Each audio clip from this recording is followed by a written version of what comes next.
시장과 종목에 대한 판단에 더욱더 한 걸음 더 다가가보는 시간, 마켓매 저는 신한투자증권 최진석입니다. 오늘도 두 가지 외신을 기반으로 해서 시장과 종목에 대한 이야기 풀어보도록 하겠습니다.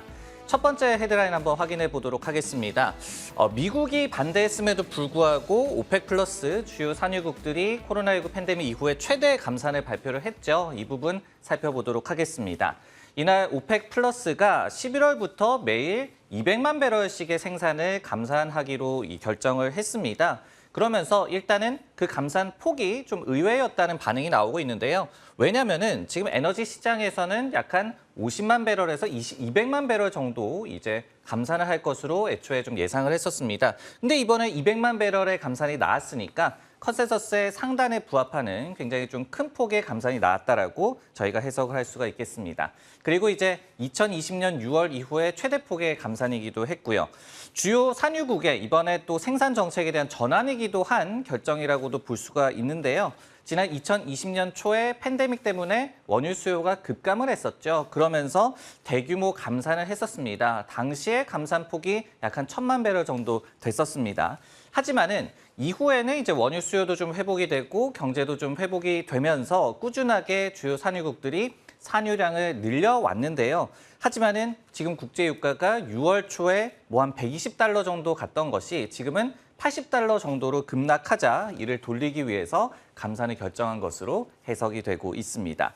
미국에서는 좀 실망했다라는 그런 반응을 나타냈거든요. 그러면서 바이든 행정부에서는 근시안적 결정이었다라고 이렇게 표현을 했습니다. 그러면서 이제 우리도 좀 대응을 해야겠다라는 측면에서 11월부터 전략적 비축유 1,000만 배럴을 또 추가로 방출하기로 했다라는 방침도 전했습니다. 이렇게 이 원유 감산에 대한 뉴스가 좀 시장에 영향을 줬던 하루였는데요. 근데 이렇게 또 원유를 감산하게 되면 웃는 섹터도 있을 것 같습니다. 바로 에너지 섹터, 또 정유주가 될 것 같은데 관련해서 섹터에는 어떤 좀 판단을 내려볼 수가 있을까? 지금 굿이라고 충분히 좀 판단을 내려볼 수 있는 뉴스라고 해석이 될 것 같습니다. 지금 보면은 유가 변동성에 따라서 에너지 섹터도 굉장히 좀 굴곡을 맞고 있는 그런 상황이죠. ETF 기준으로 봤을 때 6월 고점 대비해서 25% 이상 하락해 있는 그런 상황입니다. 하지만은 또 저점 대비해서는 약 한 15% 정도 지금 반등을 하면서 좀 오락가락하고 있는 그런 장세를 보여주고 있는데요. 물론 이제 장기적인 영향까지는 모르겠지만은 단기적으로 또 중기적으로는 이번에 감산 뉴스가 에너지 섹터에 훈풍으로 작용할 수 있다는 분석이 좀 많이 나오고 있습니다. 우선 글로벌X ETF의 리서치 담당 같은 경우에는요. 코로나19 재확산이라든지 아니면은 과도하게 매파적인 미 연준의 스탠스 등이 없다라고 한다면은 이번 결정으로 인해서 국제유가가 다시 한번 배럴당 100달러로 복귀하는 것이 가능해졌다라고 분석을 했습니다. 여기에 더해서 에너지 섹터에 대한 기대감을 다시 한번 불러일으키는 것이 저희가 지금 3분기 어닝 시즌 개막을 좀 앞두고 있죠. 근데 에너지 섹터가 유일하게 이익 증가율 추정치가 상향되고 있는 그런 섹터이기 때문입니다. 팩셋의 그런 추정치에 따르면은 지난 6월 말에 YOY 기준으로 103% 수준이었던 에너지 섹터 EPS 증가율 추정치가 지금은 115%대까지 굉장히 많이 올라와 있는 상황입니다. 그리고 이제 대표적인 이 정유주라고 할 수가 있는 엑소모빌 같은 경우에도 최근에 이제 3분기에 강한 좀 실적을 예고하는 그런 예비 실적을 발표를 했어요. 물론 2분기의 역대급 실적에는 못 미치겠지만은 여전히 좀 강한 트렌드가 이어질 것이다라고 자체적으로 발표를 했습니다. 이것과 관련해서도 시티그룹에서는 10월 말에 실제적인 실적을 발표하게 되는데 이때 시장 컨센서스를 비트할 가능성이 높다라고 분석을 했고요.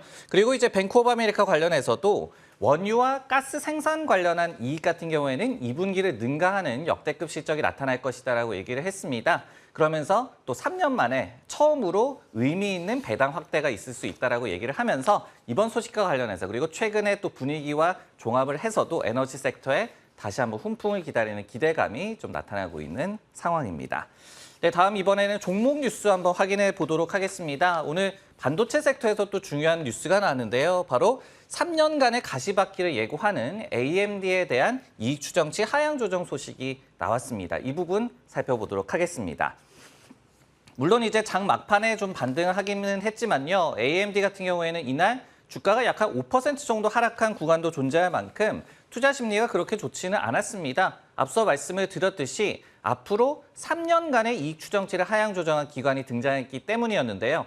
바로 웰스파고였습니다. 웰스파고가 올해는 물론이고 2024년까지의 AMD의 매출과 EPS 추정치를 각각 하향 조정을 했습니다. 그러면서 PC 시장의 수요 둔화가 주된 하향의 원인이다라고 지목을 했습니다.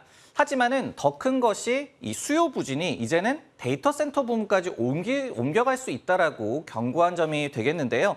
왜냐하면 서버용 칩 같은 경우에는 이제 AMD의 주된 지금 성장 동력이기 때문입니다. 지금 보면은 지난 분기 실적에서도 물론 AMD가 PC 부문에서도 선방을 하기는 했습니다. 하지만은 데이터 센터 부문에서의 매출이 83%나 성장을 하면서 주요한 실적을 좀 견인했던 바가 있었어요. 그렇기 때문에 서버용 칩 시장까지도 모멘텀이 꺾인다라고 한다면은 큰일 날 문제다. 이런 부분들을 좀 감안을 해서 오늘 좀 주가가 장중에 좀 부진한 흐름이 나타났던 것으로 보입니다. 최근에 이제 마이크론 테크놀로지가 실적을 발표를 하면서 설비 투자 감축 계획을 또 발표를 했었죠. 이렇듯이 많은 좀 뉴스가 나오고 있는 반도체 섹터인데요. 한번 판단을 내려보도록 하겠습니다.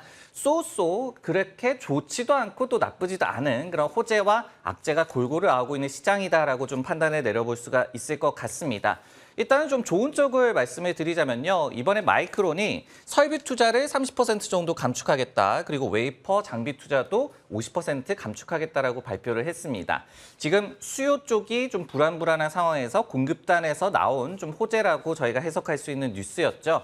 여기에 더해서 애플의 최대 또 생산업체인 폭스콘 같은 경우에도 9월에 역대급 매출을 발표를 했습니다. 그러면서 분기 실적도 조심스레 낙관한다라고 또 공개를 했어요. 이런 부분들이 IT 섹터 수요 둔화에 대한 우려감을 일부는 좀 완화시켜주는 뉴스로 작용을 한 바가 있었습니다.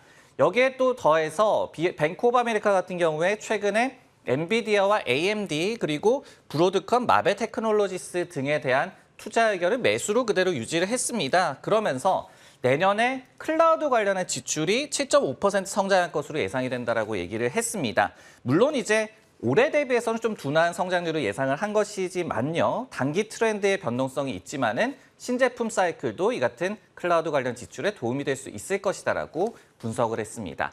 이처럼 좀 호재도 나와 있는 그런 시장인데 다만 악재도 또 나와 있는 시장이기도 합니다. 최근에 BOA 같은 경우에는 애플에 대해서 당장 투자 의견을 하향 조정을 하기도 했죠. 그만큼 IT 섹터 수요 둔화에 대한 우려감이 크다라는 점을 공개를 한 바가 있었고, 그리고 이제 이번에 클라우드 지출 관련을 해서도 이 우려가 좀 확산이 시작이 되고 있다라고 얘기를 했습니다. 즉 웰스파고의 경고처럼 좀 미리 경고 메시지를 전하고 있는 기관 또한 있다라는 점 반도체 섹터 관련해서 체크하시면 좋을 것 같습니다. 네, 시장과 종목에 대한 정확한 판단에 한 걸음 더 다가가 보는 마켓맨, 저는 다음 주에 다시 돌아오겠습니다.